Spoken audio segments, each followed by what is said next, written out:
ពីធ្នូ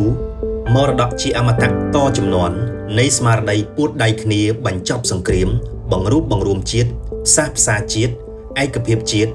សម្រាប់មាគ៌ាឆ្ពោះទៅការកសាងនិងអភិវឌ្ឍកម្ពុជារុងរឿងសម្រាប់សាសដទៃថ្ងៃទី2ធ្នូអាចគ្រាន់តែជាថ្ងៃធម្មតាមួយក្នុងចំណោម365ថ្ងៃនៃប្រក្រតីតិនប្រចាំឆ្នាំប៉ុន្តែ2ធ្នូសម្រាប់ប្រទេសកម្ពុជាគឺជាថ្ងៃរបត់ប្រវត្តិសាស្ត្រដ៏វិសេសវិសាលមានតម្លៃឧត្តមឧត្តមមិនអាចកាត់ថ្លៃបានព្រោះជាថ្ងៃឫសគល់ដើមនៃការរស់រានឡើងវិញរបស់ជាតិនិងប្រជាជនដែលនាំឲ្យមានសង្គមកម្ពុជាទំនើបបច្ចុប្បន្នដែលយើងកំពុងរស់នៅពោពេញដោយសេរីភាពសេចក្តីថ្លៃថ្នូរសន្តិភាពប្រជាធិបតេយ្យនិងការអភិវឌ្ឍមុនមានព្រះរាជាណាចក្រកម្ពុជាទី2ដែលសុខសាន្តត្រានដោយសពថ្ងៃនេះប្រជាជនកម្ពុជាគ្រប់រូបរួមទាំងអន្តរជាតិបានឃើញបានដឹងឮនិងទទួលស្គាល់ថាកម្ពុជាបានធ្លាក់ចូលក្នុងភ្នក់ភ្លើងសង្គ្រាមនៅដើមឆ្នាំ1970នៅពេលក្រុមលន់ ណល់ សេរីម៉ាតាធ្វើរដ្ឋប្រហារទម្លាក់សម្ដេចព្រះនរោត្តមសីហនុពីព្រះប្រមុខរដ្ឋបិទបញ្ចប់សម័យកាលព្រះរាជាណាចក្រកម្ពុជាទី1រួចហើយ5ឆ្នាំបន្ទាប់កម្ពុជាបានធ្លាក់ចូលក្នុងជ្រុះវិនាសកម្មដ៏មហាអន្តរាយនៃរបបប្រល័យពូជសាសន៍ប៉ុល ពតនៅថ្ងៃទី17មេសា1975ពួកខ្មែរក្រហមដ៏អប្រិយរិស្យាបានដាក់ចេញនៅនយោបាយដ៏ឆ្កួតលីលាបំផ្លាញសេដ្ឋកិច្ចសង្គមជាតិខ្ទេចខ្ទីខ្លាចជាផេះផង់ភ្នំឆ្អឹងសមុទ្រឈាមដោយកាប់សម្លាប់ប្រជាជនឯងធ្វើទារុណកម្មយ៉ាងព្រៃផ្សៃបង្អត់អាហារស្លាប់អស់ជាង3លាននាក់លុបបំបាត់អ្វីគ្រប់យ៉ាងដកហូតអស់រលីងគ្រប់យ៉ាងពីប្រជាជនដែលនៅសល់តែសម្បកកាយរស់នៅក្នុងគុកឥតជញ្ជាំងយ៉ាងសែនវេទនាខ្លោចផ្សាជាទីបំផុតមិនធ្លាប់មានក្នុងប្រវត្តិសាស្ត្រមនុស្សជាតិដោយមិនអាចទ្រាំមើលភាពឈឺចាប់វេទនារបស់ប្រជាជនស្លូតត្រង់និងមហន្តរាយជាតិដែលពួកប៉ុល ពតប្រព្រឹត្តនៅក្នុងកលៈទេសៈនោះមានអ្នកស្នេហាជាតិកម្ពុជា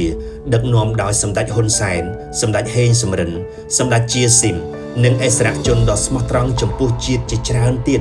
បានស្ម័គ្រចិត្តលះបង់យកជីវិតជាដើមទុនគៀកកម្លាំងស្នេហាជាតិចេញតស៊ូនិងបានពួតដៃគ្នាជាមហាកម្លាំងស្នេហាជាតិរួមមួយនៅតំបន់រំដោះភូមិជើងឃ្លូឃុំពីធ្នូស្រុកស្នួលខេត្តក្រចេះនាថ្ងៃទី2ធ្នូឆ្នាំ1978ដោយប្រកាសចេញមុខតស៊ូរំដោះជាតិជាផ្លូវការក្រោមទង់រណសេរីសាមគ្គីសង្គ្រោះជាតិកម្ពុជាដែលឈានទៅផ្ដួលរំលំរបបប្រល័យពូជសាសន៍ប៉ុល ពតរំដោះប្រទេសកម្ពុជាបានមកវិញដោយជោគជ័យពីកណ្ដាប់ដៃបនបិសាចប៉ុល ពតនៅថ្ងៃទី7ខែមករាឆ្នាំ1979ដោយក្រុងភ្នំពេញត្រូវបានរំដោះទាំងស្រុងនៅម៉ោង 12:30 នាទីនាំមកជូនប្រជាជនជាថ្មីនៅការរស់រានសិទ្ធិសេរីភាពសុភមង្គល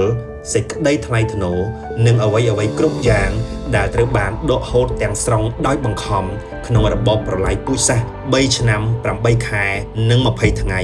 ដឹកនាំដោយប៉ុល ពតរវាងថ្ងៃ17មេសា1975ដល់6មករា1979 8ឆ្នាំក្រោយរំដោះជាតិពីរបបប៉ុល ពត2ធ្នូជាថ្មីម្ដងទៀតជាថ្ងៃពរជ័យនៃកម្ពុជាថ្ងៃបដិសន្ធិនៃដំណើរបង្រួបបង្រួមជាតិនិងស្វែងរកសន្តិភាពសម្រាប់កម្ពុជានៅពេលដែលសម្ដេចតេជោហ៊ុនសែនដែលជារដ្ឋបរោះពោពេញដោយមនសិការស្នេហាជាតិដ៏ជ្រាលជ្រៅឆន្ទៈមោះមុតពិតប្រាកដចង់បិទបញ្ចប់សង្គ្រាមរ៉ាំរ៉ៃក្នុងប្រទេសនិងនាំមកវិញ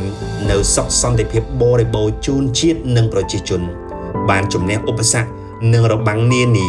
ដើម្បីទៅជួបចរចាលើកដំបូងជាមួយសម្ដេចព្រះនរោត្តមសីហនុនៅហ្វេអង់តាដឺណ័រសាធារណរដ្ឋបារាំងនៅថ្ងៃទី2ធ្នូ1987ដែលហៅថា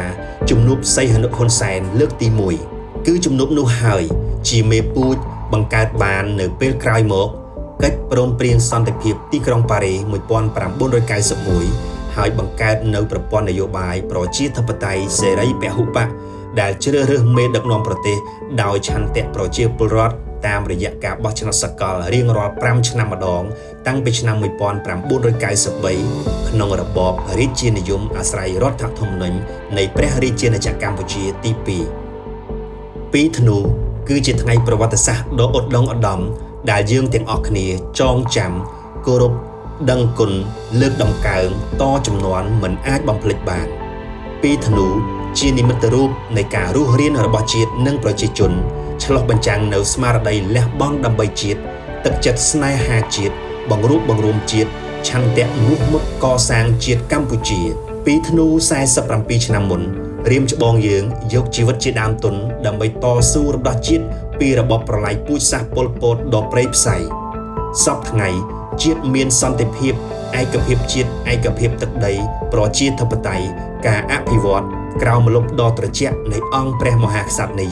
យើងបន្តមរតកសម្បជញ្ញៈស្នេហាជាតិកសាងជាតិតាមរយៈការប្រមូលផ្ដុំពូនជ្រុំនៅរាល់គំនិតប្រាជ្ញាមនសិការស្មារតីសម្ភារៈនិងអ្វីៗដែលយើងអាចធ្វើបានដើម្បីរួមគ្នាកសាងជាតិកម្ពុជា